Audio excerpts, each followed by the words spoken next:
Touge, also known as mountain driving, has started to become an underground phenom in the car community, having the skills, focus, and guts to put it all on the line and drive on the edge. Going through corners like you're on rails, solely to be faster than anyone else. And the reward, the bliss and peace you get from pushing yourself to the edge.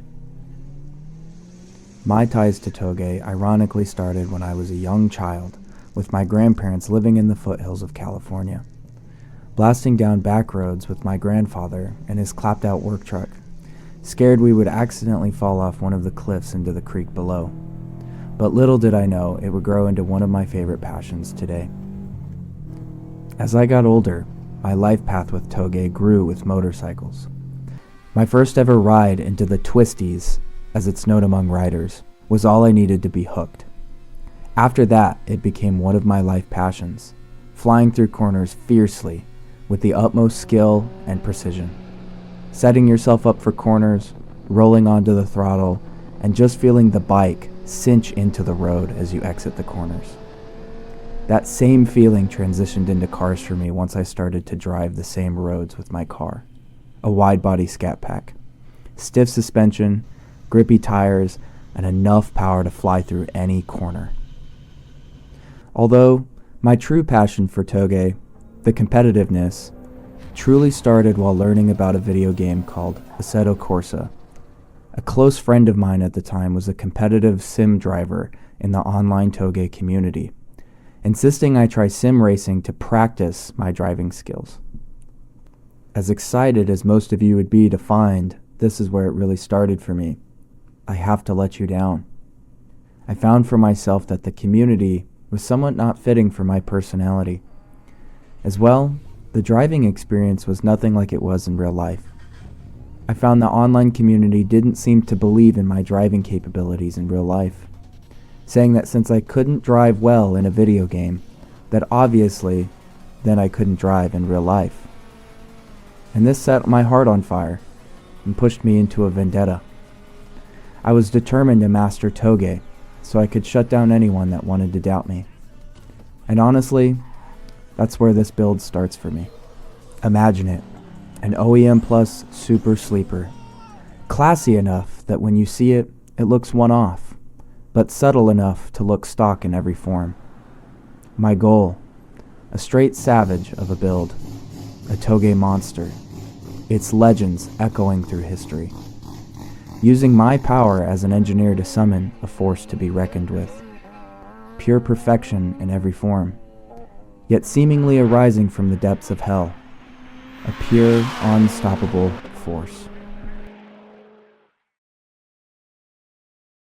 Taking on the name the Twins initially in sometime of 2013, and in my opinion, the triplets, the Scion FRS, the Toyota 86, and the Subaru BRZ. These cars have gained almost a cult following, and rightfully so. This platform of a car has nearly become the new Miata, having a large tuning community that has viciously track-tested this platform of vehicles. I had bought a 2020 Subaru BRZ in late 2021 as my first manual car, and for fun fact, is the last year model of the first generation BRZ. The experience thus far has been filled with quirks, hate, and love. The cheap build quality of a racer-centered car definitely has made the car a terrible daily driver in comparison to many other vehicles I've driven. Hating many little small things, but loving the dream that one day it will be fully built into a street monster. So in that case, you might ask, what's my plan? I plan to take the underground Touge community by storm, taking my driving platform to the next level and becoming a ghost to haunt the local Touge streets at night.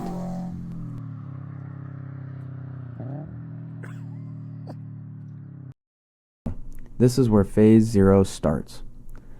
After a few months of owning and driving the car, I was already looking into the coveted items to unlock the Subi Grumble.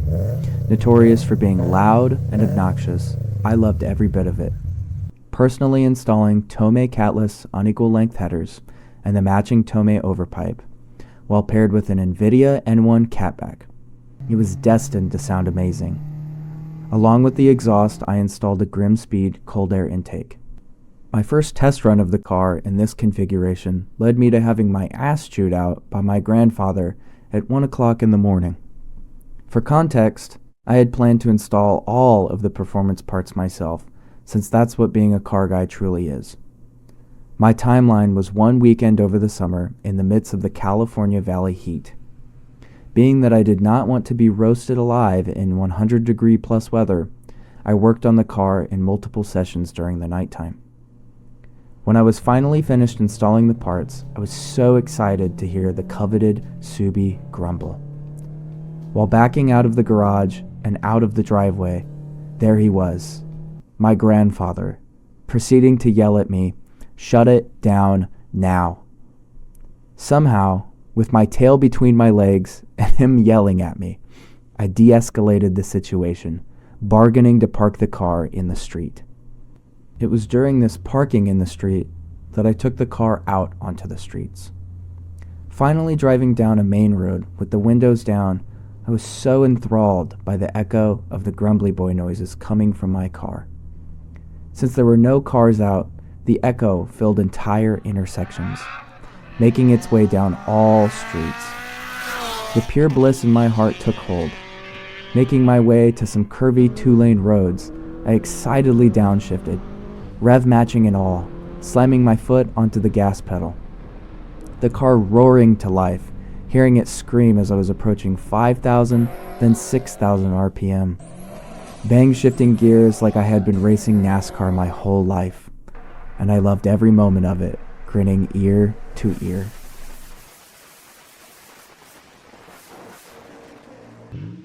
Now realistically, these modifications did nothing other than make loud grumbly boy noises and create exhaust leaks for me.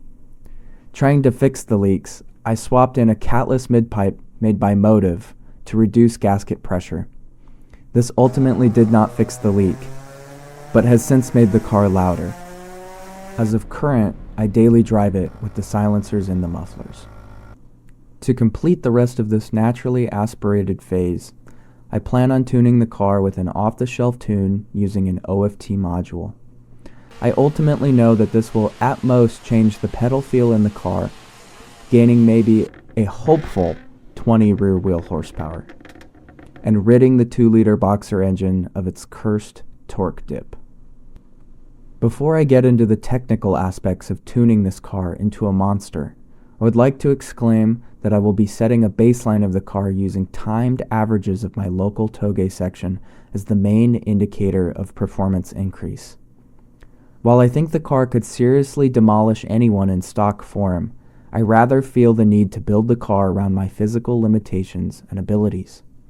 Aside, that's what being a car guy is, creating your own monstrous contraptions to see what you can do.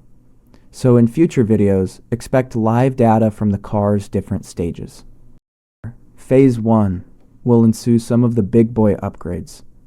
In my opinion, the car needs more power, really wimping out in the long Touge sections around 80 miles an hour.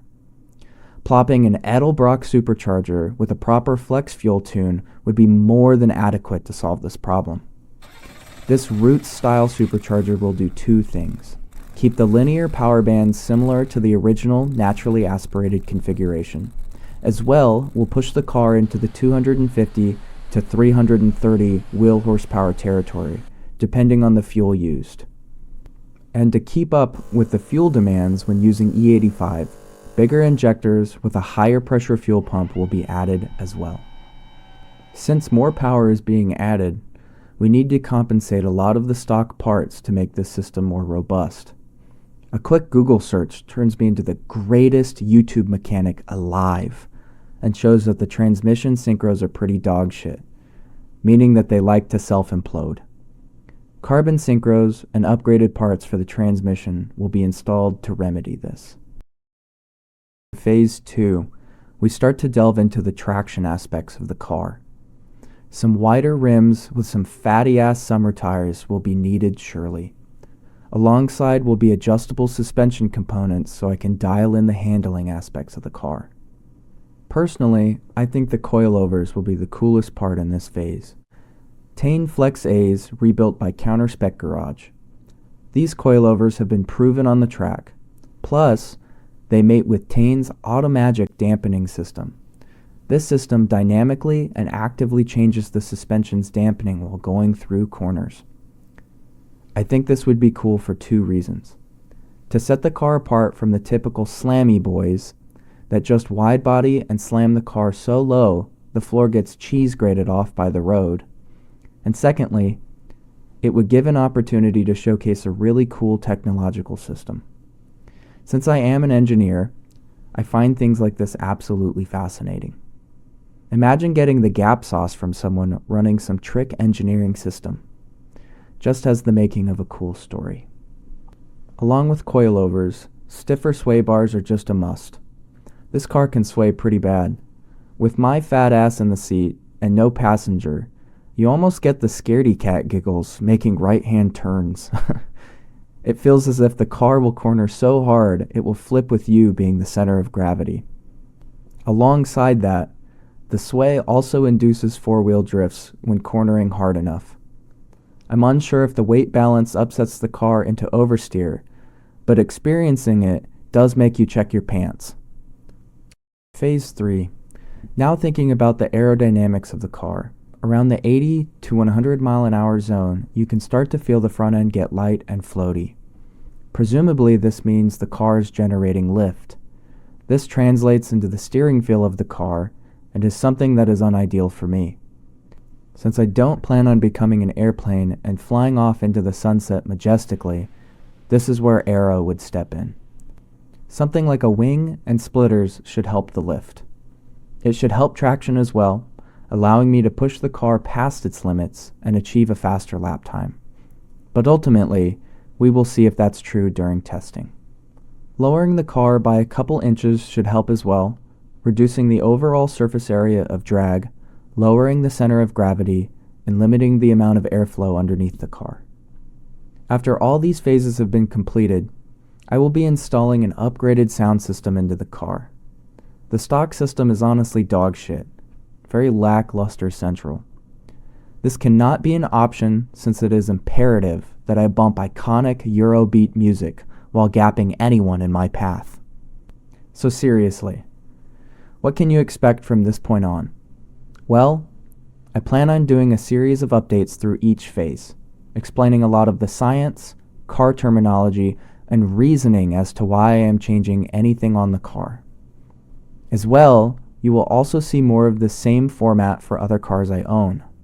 As I said before, this is my passion, and I would love to share it with others. If you made it all this way, thank you.